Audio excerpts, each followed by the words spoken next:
Yes. Good evening, all of you. Let us start the next topic in this chapter, that is structure of atom.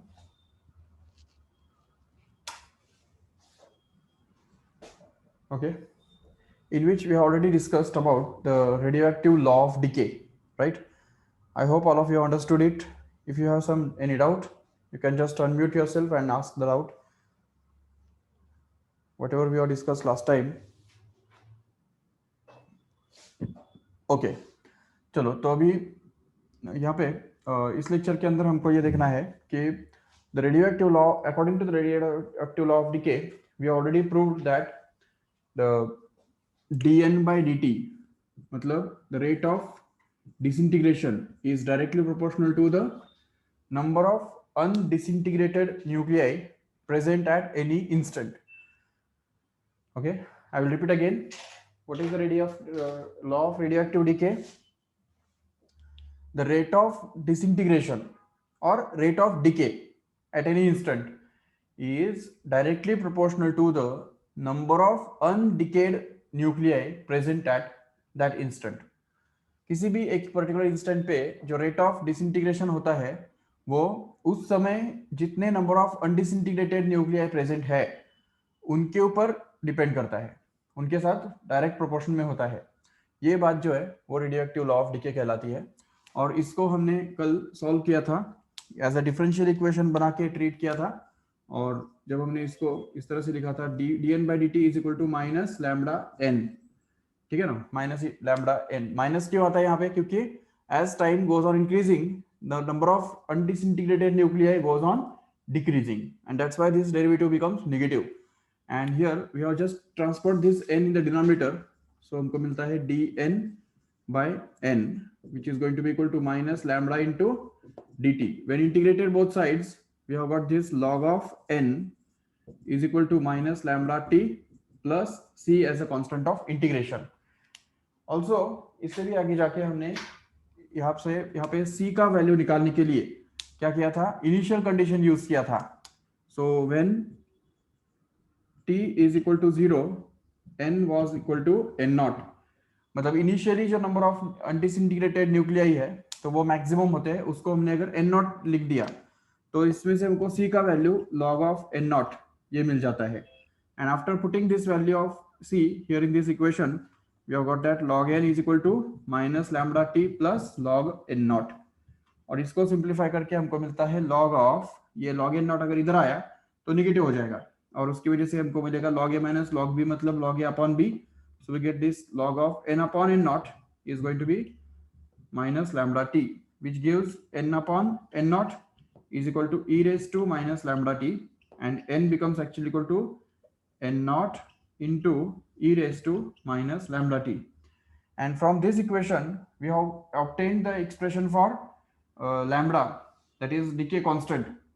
तो lambda can be actually written equal to, तो इसको हमने log to the base e जो होता है उसको हमने base 10 में कन्वर्ट करने के बाद ये इक्वेशन डिराइव किया था 2.303 into log of n not upon n. वो उल्टा हो जाता है, याद है ना, ये माइनस साइन यहाँ पे आके ये n नॉट अपॉन n जो है वो बन जाता है n अपॉन n नॉट के बदले n नॉट अपॉन n बन जाता है, and that is to be divided by time t here. And similarly we can just shuffle these two terms, so time can also be written to be simply equal to 2.303 into log of n naught upon n upon lambda. तो अगर हमको lambda पता है तो तुरंत हम time निकाल सकते हैं, और अगर टाइम पता है तो तुरंत लैम्बडा निकाल सकते हैं. ये इस इक्वेशन का फायदा है. So this is the relationship between the decay constant and time here. But there is a special condition called as the half life period. Okay तो इसमें यहाँ पे इसको बोलते हैं half life period. What mean is half life period?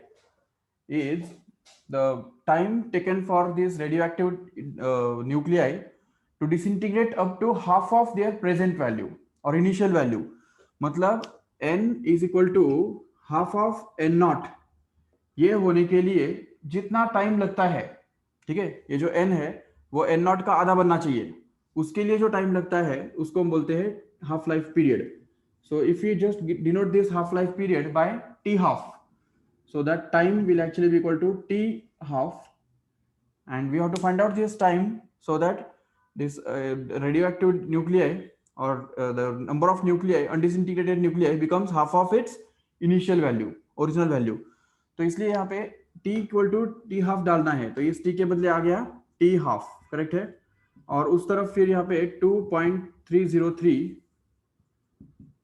As it is, और log of, यहाँ पे क्या करना है हमको, एन नॉट तो केप्ट एज इट इज है, तो एन नॉट के बदले हम क्या डाल सकते हैं, यहाँ पे 2 टाइम्स ऑफ एन डाल सकते हैं। मतलब इन शॉर्ट रेशियो जो है, इस एन नॉट अपॉन एन का रेशियो कितना बनेगा, ये देखो, ये अगर N equal to half of N naught है तो ratio of N naught upon N will become 2 simply, and that is also to the base 10 here. Remember, ये फॉर्मूला ही टू द बेस्ट 10 के लिए बना हुआ है, and that is to be divided by this lambda which is kept as it is. ये देखो, ये lambda as it is, right. So we can just get the expression for t half, that is the half life period, to be simply equal to 2.303 into log of 2 to the base 10। अब ये तुमको पता होगा already, log table use करके भी तुम निकाल सकते हो आराम से। What is log of 2 to the base 10? It finds out to be 0.3010, remember, that is divided by lambda as it is। And now if we just multiply this 2.3010 and 2.303 and 0.3010, then we can just get to know that it will actually be 0.693, and that is divided by lambda. So this is actually the formula for t half, which is called as the half life period, remember। So the half life period, देखो इसका derivation यहाँ से start होता है, ये equation जो है वो इसका स्टार्टिंग पॉइंट है, ठीक है। तो 2 मार्क का डेरिवेशन है, बहुत इजी डेरिवेशन है, जिसके अंदर हमको हाफ लाइफ पीरियड का एक्सप्रेशन ढूंढ के निकालना होता है। सो हमने क्या किया, we know that this time is given by 2.303 into log of n naught upon n upon lambda to the base 10, right? And then we have replaced this t by t half, and n is replaced by half of n naught. And if we just make all these changes, then this equation just get modified as t half is equal to 2.303 into log of 2 to the base 10, because this ratio n naught upon n will become equal to 2, and we will have to find out this log 2 to the base 10, which already we know। और अगर नहीं भी पता है तो learn करके रखो, याद करके रखो, log of 2 to the base 10 is going to be 0.3010, so that we can just multiply them together and get this 0.693 as a constant, and that is divided by lambda। So half life period of any radioactive element is always given by t half, that is equal to 0.693 upon lambda, where lambda stands for its decay constant, remember। So this decay constant is the rate constant, मतलब ये जो rate of disintegration और n मतलब number of nuclei undisintegrated nuclei present at any time, इन दोनों के बीच में जो constant of proportionality होता है उसको बोलते हैं rate constant। This rate constant is expressed in per unit time, मतलब per second या per minute, per hour या per day या per year, per month, ऐसे एक्सप्रेस करते हैं उसको, ठीक है ना। तो उसका जो यूनिट है वो टाइम का उल्टा होता है, याद से।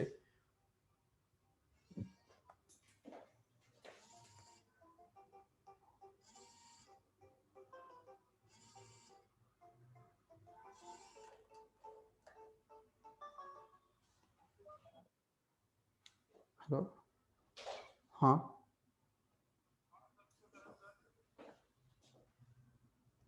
फोन करून बघा ना एकदा।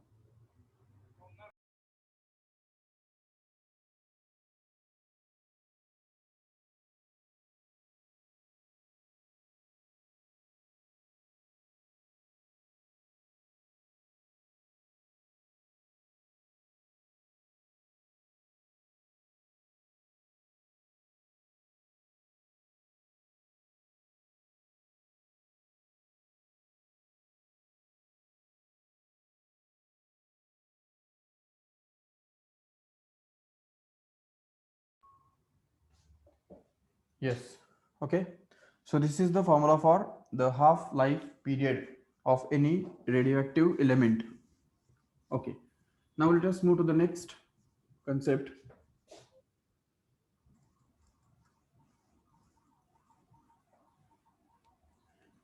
that is about the average lifespan, or we can say average life of the radioactive elements। Okay, जैसा हमने कल भी ग्राफ ड्रॉ किया था, number of radioactive nuclei and time, they are related by this graph like this, ठीक है। तो इसमें ये जो ग्राफ है वो कंटिन्यूसली फॉल होते होते वो धीरे धीरे डिक्रीज होते होते एक्सपोनेंशियली डिक्रीज बोलते हैं इसको, and it goes on decreasing and tends to become zero, okay। तो वो जीरो की तरफ बढ़ता रहता है कंटिन्यूसली। अभी अगर सपोज हम देखते हैं कि एक इंटरवल, अगर एक पर्टिकुलर इंस्टेंट अगर हम कंसिडर करते हैं, ये टी सपोज एक इंस्टेंट हमने कंसिडर किया, ठीक है। और यहाँ पे एक अगर छोटा इंटरवल अगर कंसिडर किया जो dt से डिनोट किया जा सकता है, ठीक है। This interval is denoted by dt here. So we can just say that the already we have proved that this dn by dt is actually going to be equal to lambda into n, correct है। ये हमारा radioactive law of DK कहता है, ठीक है। Law of radioactive decay is simply tells us simply that dn by dt is equal to lambda into n, okay. अभी इसको अगर हम थोड़ा अगर dt को उस तरफ लेके जाके लिखेंगे तो उसका सिग्निफिकेंस क्या होगा, देखो कि dn will become equal to lambda into n into dt, correct है। ये अभी ये इक्वेशन हमको क्या बताता है कि dt इतने टाइम के अंदर कितने नंबर ऑफ न्यूक्लियाई डिसइंटीग्रेट होते हैं, वो हमको इस फॉर्मूला से मिलता है। What is dn here? It is the number of nuclei which have disintegrated in a time dt, right. So इसका मतलब ये हुआ कि ये जो एरिया है इस स्ट्रिप के अंदर का, तो that area will represent this dn here. तो ये जो dn है, dn is going to be the number of nuclei which disintegrated from the time t and t plus dt, okay। t और t plus dt इस time interval के अंदर जितने भी नंबर ऑफ न्यूक्लियाई डिसइंटीग्रेट हो जाएंगे उनका नंबर इस इक्वेशन से हमको मिलने वाला है, dn उसको हम बोल सकते हैं, करेक्ट है। Okay, now we can just see that this t and t plus dt, इसका मतलब ये हुआ कि ये जो इतने सारे n इतने जो नंबर ऑफ न्यूक्लियाई है वो t इतने टाइम तक तो अनडिसइंटीग्रेटेड रहे कि नहीं। अभी अगर हम एक ऐसा कंसेप्ट अगर मान लेते हैं कि जो भी न्यूक्लियस अगर डिसइंटीग्रेट हो गया मतलब वो डेड हो गया, समझ लो, ठीक है। whenever the nuclei is disintegrated means whenever the nucleus emits alpha beta gamma rays then it gets dead, it no longer remains radioactive। ऐसा अगर हम कंसेप्ट अगर कंसिडर करते हैं तो इसको हम बोल सकते हैं कि some nuclei will just emit the alpha beta rays and disintegrated initially only, that means their lifespan we can say is very small, is going to be just zero। जो इनिशियली डिसइंटीग्रेट होते हैं उनका life span कितना बोल सकते हैं, zero, ठीक है। जो सपोज यहाँ पे 1 घंटे तक अगर वो 1 घंटे के बाद जो डिसइंटीग्रेट होते हैं तो उनका लाइफ स्पैन कितना बोल सकते हैं, 1 hour. Again the nuclei which disintegrate after 2 hours we can say that their lifespan is going to be 2 hours, like that। तो हर न्यूक्लियस जितना समय के बाद वो डिसइंटीग्रेट होगा उसका लाइफ स्पैन कितना कहेंगे, जितना टाइम वो जिंदा रहता है, मतलब जब वो डिसइंटीग्रेट होता है तब तक का इनिशियल से जो टाइम बनता है उसको हम बोल सकते हैं उसका particularly life span.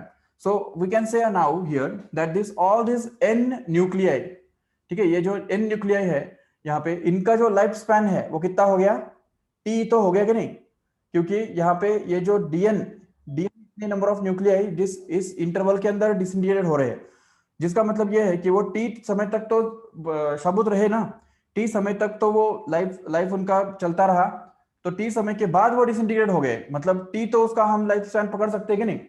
So we can say the total life span can be obtain to be simply equal to integration of this dn into t, correct है क्या, देखो ठीक से। तो ये जो dn जो यहाँ पे डिसइंटीग्रेट हो गए इस इंटरवल में, तो इसका मतलब वो यहाँ पे डिसइंटीग्रेट नहीं हुए ना, इस इंटरवल में वो डिसइंटीग्रेट नहीं हुए, तब तो उसका लाइफ स्पैन हम वो बोल सकते हैं कि t था। तो ये इतने जो न्यूक्लियाई है dn इतने न्यूक्लियाई जो है उनका लाइफ स्पैन t था, अगर इस dn को हमने आगे यहाँ पे लिया तो उनका लाइफ स्पैन और ज्यादा होगा, and like that. So dn is going to be variable and t is also going to be variable। So if we just go on finding this product here, that means we'll have to integrate this t into this whole thing which is the value of dn। dn का value क्या है यहाँ पे, lambda n into dt, and this is to be integrated from 0 to infinity. Okay, last तक हमको जाना है, तो इसलिए यहां से 0 से लेके इन्फिनिटी तक अगर इसको हम इंटीग्रेट करते रहेंगे, ओके, सो उसको हम बोल सकते हैं it is going to be the average life span, remember. But as we know already know that this, और एक बात, ये तो चलो टोटल लाइफ स्पैन हो जाएगा, ठीक है, total life span, but we will have to divide this whole life span by the total number of nuclei present initially, so that we can get the average lifespan of any particular nuclei. So this whole thing has to be divided by this n naught, so as to get the average lifespan. So we can just get that L average. Okay, lifespan average. L stands for lifespan and average means average. Average हमने कैसे निकाला समझा ठीक से? वैसे हर एक nucleus का हमको लाइफ स्पैन निकाल के उसको ऐड करना होगा और उसको नंबर ऑफ न्यूक्लियर से डिवाइड करना होगा। लेकिन ये जो न्यूक्लियर है इनका जो लाइफ स्पैन है वो कांस्टेंट नहीं है, वो टाइम पे डिपेंड करता है। तो अलग अलग न्यूक्लियर का लाइफ स्पैन अलग अलग हुआ करता है, क्योंकि अलग अलग न्यूक्लियर अलग अलग टाइम पे डिसइंटीग्रेट होते हैं। उसकी वजह से हमने क्या किया, डीएन जो एक फ्रैक्शन है, डीएन इतने सारे न्यूक्लियस का लाइफ स्पैन टी है, ऐसा अज्यूम करके इस लाइफ स्पैन से मतलब डीएन को टी से मल्टीप्लाई किया, ताकि हमको उन डीएन इतने न्यूक्लियर का लाइफ स्पैन मिल जाता है, जो कि टी इंटू डी एन बनता है। ऐसे ही अगर हमने 0 से लेके इन्फिनिटी तक अगर मल्टीप्लाई करते गए तो उससे हमको टोटल लाइफ स्पैन मिलेगा पूरे सभी न्यूक्लियर का, लेकिन उसको हमको एन नॉट से डिवाइड करना पड़ेगा अगर हमको एवरेज लाइफ स्पैन चाहिए एक न्यूक्लियस का। तो so accordingly then we can just get this simplified as we know that this n is nothing but, अभी n के लिए हमको पता है ऑलरेडी उसका फॉर्मूला क्या होता है, अभी अभी हमने प्रूव किया है कि n is going to be equal to n naught into e raised to minus lambda t, correct है? So if we just put this here, then we can get this average lifespan to be simply equal to, अच्छा lambda तो चलो constant है, can be taken out, और चलो रखो वैसे ही। ऐसा करेंगे, इस एन नॉट को 1 अपॉन एन नॉट करके बाहर लिख देंगे, चलेगा ना साइड में, और इंटीग्रेशन में क्या आएगा देखो, so T here it will be lambda and it will be N, N के बदले क्या आने वाला है, N naught E raise to minus lambda T into D T as it is, so that here जो कॉन्स्टेंट्स है वो बाहर लेके आ जाएंगे। तो वो बाहर आने के बाद ये लैम्बडा जो कॉन्स्टेंट है, एन नॉट भी कॉन्स्टेंट है, और upon n naught kept as it is, and here it will be simply t into e raised to minus lambda t into dt, correct है? ये हमको मिल रहा है, and that is also from 0 to infinity. These are the limits. Okay, now we can just straight away cancel this n naught from both numerator as well as denominator, and what we are left with is simply the average lifespan to be simply equal to lambda into integration of t into e raised to minus lambda t dt from 0 to infinity, and this is here we want to use the integration in mathematics. okay, तो mathematics के अंदर जो हमने integration सीखा है तो वो हमको यहाँ पे लिटरली अप्लाई करना है। We already know that integration के अंदर अगर सपोज हमको ऐसा एक फंक्शन आता है, प्रोडक्ट ऑफ फंक्शन अगर आता है, तो उसको हमको प्रोडक्ट रूल से ही सॉल्व करना होता है। प्रोडक्ट रूल क्या कहता है इंटीग्रेशन का, u into v d x का इंटीग्रेशन कितना बनता है, it becomes u into integration of v dx minus integration of the derivative of u into integration of v और उनके प्रोडक्ट का integration with respect to dx. This is actually the product rule in integration. So if we use it here, then we can just get this finally average lifespan to be simply equal to lambda as it is, and here in the bracket we can just solve this integration. u मतलब कौन है यहाँ पे, t है, और v मतलब कौन है इधर, e raised to minus lambda t है, करेक्ट है? So if we just use this here, then we can get this t into integration of e raised to minus lambda t, okay, dt as the first term minus integration of the product of derivative of u, मतलब t का derivative, t का derivative कितना होता है, dt by dt which can be written to be 1, okay, into integration of this e raised to minus lambda t dt, and the product का फिर integration with respect to dt again, okay, ये हमको करना होगा और उसको हमको limits डालने होंगे 0 टू इंफिनिटी। तो इसको अगर हम आगे सॉल्व करेंगे तो हमको क्या मिलेगा, देखो average life span will actually be equal to t into e raised to minus lambda t का इंटीग्रेशन क्या बनता है बताओ, it remains e raised to minus lambda t upon minus lambda, correct है। e raised to 2x का integration क्या होता है, e raised to 2x upon 2, मतलब उसका डेरिवेटिव सबको डिवाइड करना पड़ता है, माइनस अभी इधर इंटीग्रेशन ऑफ ये जो dt by dt जो है वो 1 बनता है, but what is the integration of this e raised to minus lambda t dt here, again it is going to be e raised to minus lambda t upon minus lambda, and integration of this with respect to t here again, and that is from 0 to infinity in this way. अभी अगर इसको full अगर solve करेंगे last step में तो हमको ये मिलेगा average life span which is going to be equal to lambda into bracket, here it is going to be, अभी नेगेटिव टर्म बन जाएगा, it will be minus lambda into e raised to minus lambda t minus of minus plus 1 upon lambda into e raised to minus lambda t का derivative integration फिर से e raised to minus lambda t upon minus lambda here, and that is going to be from 0 to infinity in this way here. Okay, so अभी इसको अगर हम आगे solve करेंगे तो जब infinity डाल देंगे और 0 डाल देंगे तो ये हमको करना है, एक बार infinity डालना है और एक बार 0 डालना है. So when we'll just put infinity in both of these brackets here, पहले हम ये दोनों ठीक से लिख देंगे, lambda is equal to, here it is going to be minus lambda e raised to minus lambda t minus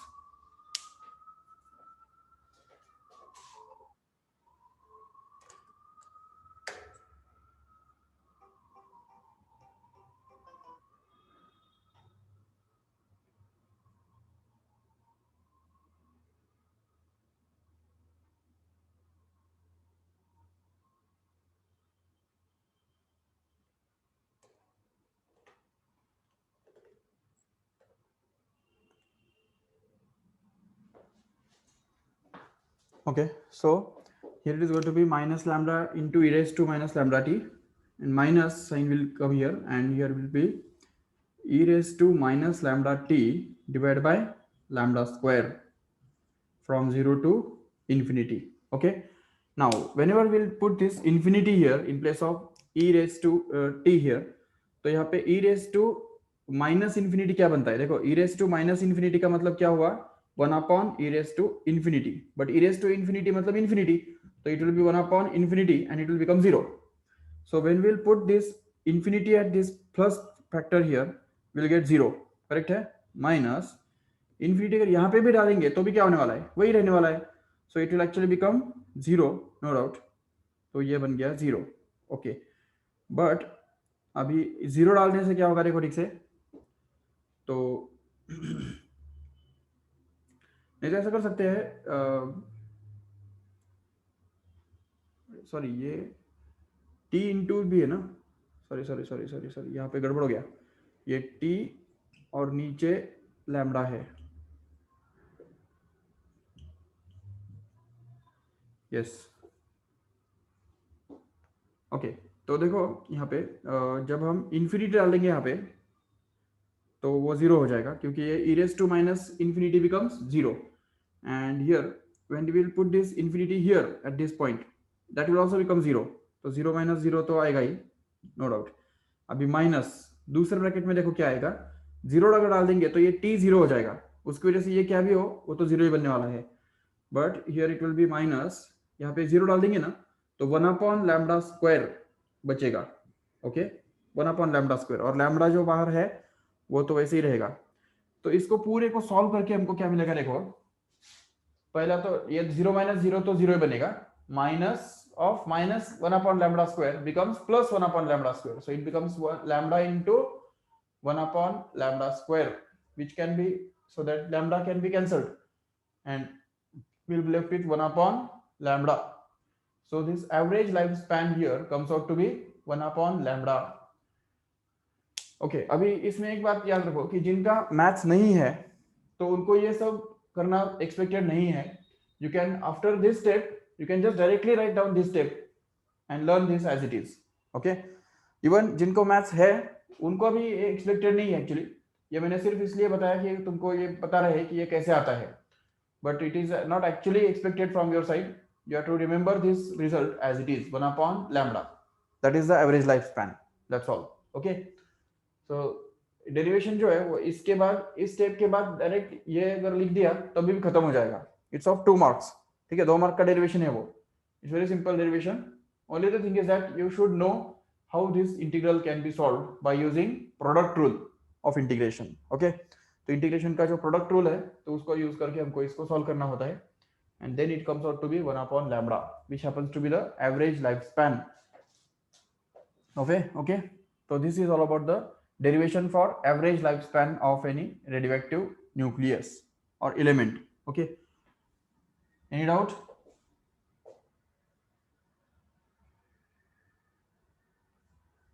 देखो ये स्टेप्स तो तुमको समझने हैं, इधर तक अगर कुछ डाउट है तो पूछो, क्योंकि इसके बाद जो है वो हमने पूरा मैथमेटिक्स किया है, वो तुम खुद से भी करके देख सकते हो, जो तुमने ऑलरेडी इंटीग्रेशन पढ़ा हुआ है, तो उसके बेसिस पे अगर तुम ये पूरा सॉल्व करेंगे तो तुमको 1 अपॉन लैम्बडा स्क्वायर ही मिल जाएगा. ये पूरे ब्रैकेट का इंटीग्रेशन 1 अपॉन लैम्बडा स्क्वायर मिल जाएगा, जिसके वजह चलते ये lambda into 1 upon lambda square मतलब 1 अपॉन लैम्बडा बनेगा, जो तुम डायरेक्ट भी लिख सकते हो, नो डाउट. ठीक है, चलो next topic in this chapter here.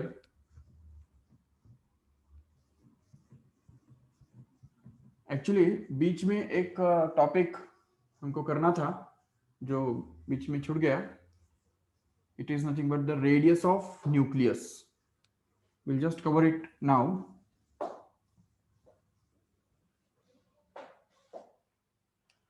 Okay, radius of nucleus.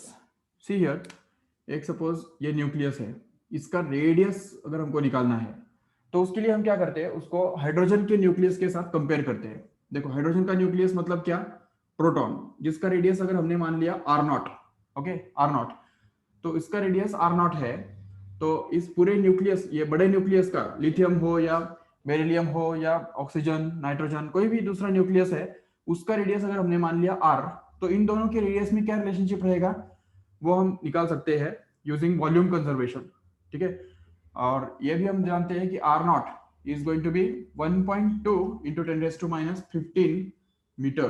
Remember, the hydrogen atom का जो रेडियस है वो actually 1.2 into 10 raised to minus 15 metre के बराबर हुआ करता है. ठीक है, तो अगर हम ये यूज करेंगे और अगर यहाँ पे ये लिखेंगे कि अब इस न्यूक्लियस का जो मास नंबर है वो अगर A मान लिया जाता है.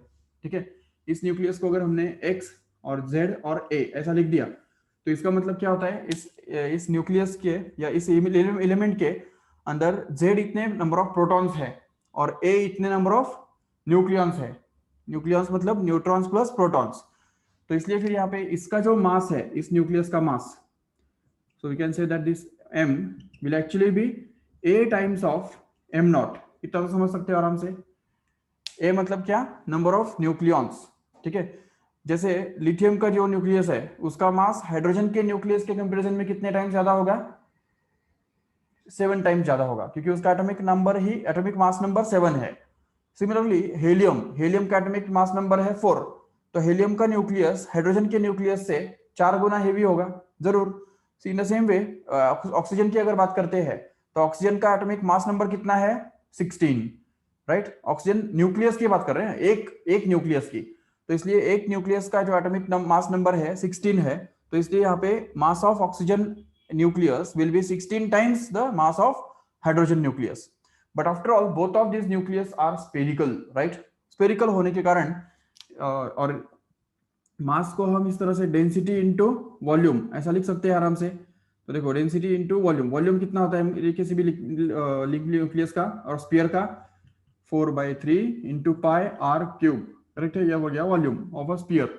And A kept as it is, and M0 मतलब क्या है, रेडियस, दिस हाइड्रोजन न्यूक्लियस का मास, which has to be again density into the volume of hydrogen nucleus, which is again spherical, so it will be 4/3 pi R0 का cube. Correct है, जिसके कारण next step में हमको देखो क्या मिलेगा, यहाँ पे 4/3 पाई और डेंसिटी रो कैंसिल हो जाएगा और बचेगा क्या, हमको simply R³ is equal to A into R naught cube, correct है, जिसके हम चलते हमको मिलता है R is equal to A raise to 1/3 into R naught, where R naught is going to be 1.2 into 10 raised to minus 15 meter, and this 10 raised to minus 15 meter is also called as Fermi.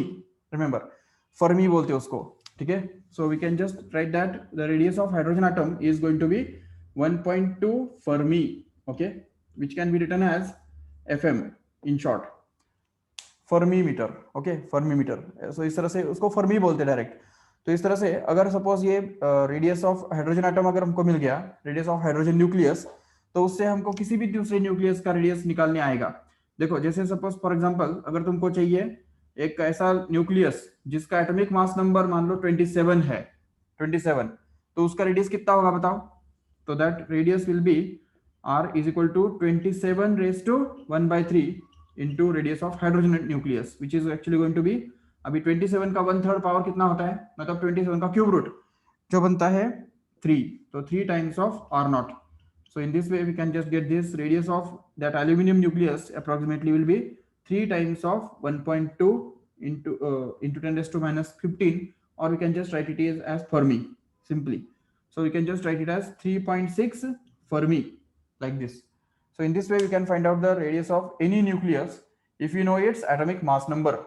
This is the formula for radius of a nucleus, and from this also we can find out the density of hydrogen atom. देखो ये वाला जो formula है m not, m not मतलब क्या है, mass of hydrogen atom which has to be equal to density into volume which is 4/3 into pi r naught cube. तो इससे हम डेंसिटी निकाल सकते हैं हाइड्रोजन एटम का, जो कि 3 times of m naught upon 4 pi r naught cube, इस तरह से. तो this is the formula for finding the density of hydrogen atom, where m naught stands for mass of hydrogen atom, which can be found out in AMU, and 1 AMU we already know that it is 1.67 into 10 raised to minus 27 kilogram, and r naught is going to be the radius of hydrogen atom, which has to be simply 1.2 Fermi. Fermi मतलब 10 raised to minus 15 metre. so वो अगर हम यहाँ पे डाल देंगे तो इससे हमको न्यूक्लियस का डेंसिटी मिल जाएगा, हाइड्रोजन का न्यूक्लियस का डेंसिटी मिल जाएगा, एंड हाइड्रोजन का न्यूक्लियस का डेंसिटी मिल गया तो किसी भी दूसरे न्यूक्लियस का डेंसिटी भी हमको मिल सकेगा, क्योंकि वो ऑलमोस्ट कांस्टेंट ही होता है, ठीक है ना. Density of all nuclei is almost constant, and because of that we can just get the density of nucleus by using this formula. तो इस दो बातें पता चली हमको इसमें से, एक तो radius of any nucleus in terms of hydrogen nucleus, and the density of nucleus of hydrogen atom, और density of any nucleus by using this formula. Okay, तो ये this is all about the topic about the radius of nucleus. इसमें भी अगर कुछ doubt है तो पूछो फटाफट. क्या किया हमने, simply mass of any nucleus is a times the mass of hydrogen nucleus, because its atomic mass number is going to be a, and then we have used mass equal to density into volume here also and here also. So density gets cancelled, 4/3 pi 4/3 pi gets cancelled, and after taking the cube root on both sides we get this relationship, which is worth important. This equation is the important equation here, that is the relationship between the hydrogen nucleus radius and any other nucleus ka radius, in this way, yaad rakho ठीक से. And after that we can just get the next topic in this chapter, which is the last topic actually. यहाँ पे ये chapter खत्म होता है.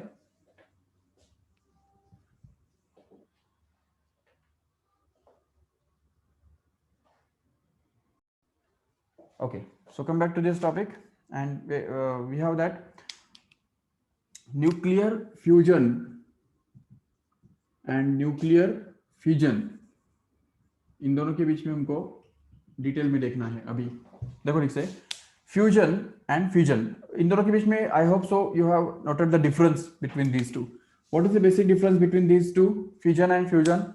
Fission means breaking, okay, and fusion means combining, right. तो fission के अंदर क्या होता है, देखो ठीक से, कि एक न्यूक्लियस जो है वो ब्रेक होके दो अलग अलग न्यूक्लियस बनते हैं, छोटे छोटे न्यूक्लियस बनते हैं. This process is called as fission, and this takes place for the very high atomic mass number nuclei, मतलब जिनका एटॉमिक मास नंबर बहुत ज्यादा है उनके बारे में फिजन हुआ करता है. जबकि फ्यूजन मतलब क्या होता है, two nuclei combine with each other, combine together and form a single nucleus, and this happens for the ए मतलब this happens for the nuclei which are having low atomic mass number below 30 most probably, and that happens for heavy elements or heavy nuclei like that. और दूसरी बात यह है कि fusion के अंदर जो हम देखते हैं कि ये सब न्यूक्लियर रिएक्शंस के बारे में हम बात कर रहे हैं, ठीक है ना, nuclear reactions not chemical reactions. Chemical reactions are different thing, different means chemical reactions के अंदर पार्टिसिपेट कौन होता है, एटम्स होते हैं. तो एटम्स के अंदर इलेक्ट्रॉन्स का एक्सचेंज वगैरह होता है, तो उसको हम बोलते हैं chemical reactions. But nuclear reactions के अंदर क्या होता है, दो न्यूक्लियाई कंबाइन होते हैं, या एक न्यूक्लियस ब्रेक होता है दो न्यूक्लियस के अंदर, या एक न्यूक्लियस जो है वो अल्फा पार्टिकल इमिट करता है, या एक न्यूक्लियस बीटा पार्टिकल इमिट करता है, या किसी न्यूक्लियस के ऊपर हम न्यूट्रॉन्स बम्बार्ड करते हैं, जिसकी वजह से चेन रिएक्शन होता है. देखो चेन रिएक्शन भी इसमें एक बहुत इंपॉर्टेंट ये है, टॉपिक है चेन रिएक्शन. जैसे कि तुमने ऑलरेडी न्यूक्लियर रिएक्टर में देखा होगा, ठीक है ना, 10th स्टैंडर्ड या 9th स्टैंडर्ड में तुमको होता कि न्यूक्लियर रिएक्टर जिसके अंदर यूरेनियम जो होता है, तो उसके ऊपर 3 न्यूट्रॉन्स बम्बार्ड किए जाते हैं. ये 3 न्यूट्रॉन्स जो है वो 3 यूरेनियम एटम्स के ऊपर या न्यूक्लियस के ऊपर बम्बार्ड होते हैं. सपोज यहाँ से एक, यहाँ इसके ऊपर एक और इसके ऊपर एक, ऐसे 3 न्यूट्रॉन्स अगर इन तीनों के ऊपर अगर स्ट्राइक करेंगे तो क्या होगा, देखो इस रिएक्शन के अंदर मतलब एक ये जो न्यूक्लियस है यूरेनियम का, that will get converted into 2 daughter elements like thorium and something else like this. But in this process 3 more neutrons are produced, remember. तो यहाँ पे 3 न्यूट्रॉन्स यहाँ पे प्रोड्यूस होते हैं इस प्रोसेस के अंदर, रिएक्शन न्यूक्लियर रिएक्शन के अंदर. The same thing happens in this case also. तो यहाँ पे भी जो दो कोई भी डॉटर एलिमेंट्स हमको मिलते हैं, but in the process of this breaking of this uranium nucleus there 3 neutrons are produced later, and this 3 neutrons just attack on 3 uranium atoms again. तो इस तरह से ये 3 और यूरेनियम के ऊपर अटैक करते हैं, और उन यूरेनियम एटम्स को भी वो ब्रेक करते हैं, ठीक है. और ये यहाँ पे ये 3 न्यूट्रॉन्स जो है वो भी जाके क्या करेंगे, और 3 यूरेनियम एटम्स के ऊपर अटैक करेंगे, जिसके कारण वो यूरेनियम जो है वो भी ब्रेक हो जाएगा. और जब ये हर एक यूरेनियम जब ब्रेक होगा तो वो भी 2 डॉटर एलिमेंट्स के अंदर कन्वर्ट होगा, लेकिन उस प्रोसेस में और 3 न्यूट्रॉन्स निकलेंगे, इसमें से भी 3 न्यूट्रॉन्स निकलेंगे, इसमें से भी 3 न्यूट्रॉन्स निकलेंगे, और वो 3 न्यूट्रॉन्स और 3 ऐसे अलग अलग यूरेनियम के ऊपर अटैक करेंगे, और उसकी वजह से within the fraction of seconds this chain reaction takes place, and just like a large amount of energy is released in a very very short time, and like a bomb blast के जैसा ही situation वो होता है. इसको ही chain reaction कहा जाता है. It is very difficult to control this chain reaction, ठीक है, but it can be controlled by just supplying limited number of neutrons and just controlling. कुछ कंट्रोलिंग फैक्टर्स भी उसके अंदर होते हैं बहुत सारे, जो कि यहाँ पे हमको स्टडी नहीं करने हैं अभी डिटेल में, but just we have to remember here in this case that there is a concept of chain reaction. Whenever the 3 neutrons are fired on the 3 uranium atoms, these uranium atoms undergo nuclear fission, okay, and in the process 3 more neutrons are produced, and these 3 neutrons attack on 3 more uranium atoms and just make them break again.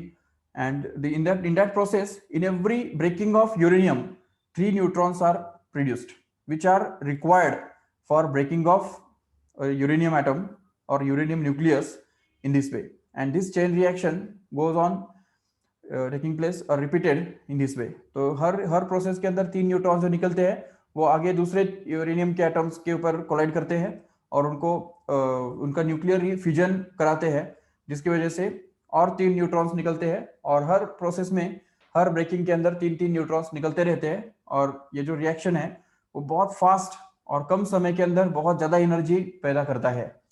So this is about the chain reaction and nuclear fission, and this is about the difference between nuclear fusion and nuclear fission. Okay, चलो ठीक है. So that's all about this chapter here. यहाँ पे chapter खत्म होता है theory level पे. So we can just conduct the numericals in the next lecture. So just be prepared with the formula. Okay, क्योंकि इस चैप्टर के अंदर जो फॉर्मूले है वो सिंपल नहीं है. बहुत थोड़े से कॉम्प्लिकेटेड फॉर्मूले है, क्योंकि जैसे रेडियस का हमने देखा, एनर्जी का देखा, उसके अंदर बहुत सारे 5-5 6-6 टर्म्स है एक एक फॉर्मूला के अंदर, और उनके पावर्स भी बहुत वर्स्ट है, जो तुमको लर्न करने के सिवाय तो दूसरा कोई ऑप्शन नहीं है। ऐसा नहीं कि जस्ट सॉल्व करेंगे, सॉल्व करते करते लर्न हो जाएगा, ऐसा मत करो। ठीक है, so just be prepared with the formulae perfectly, so that we can solve numéricals next time.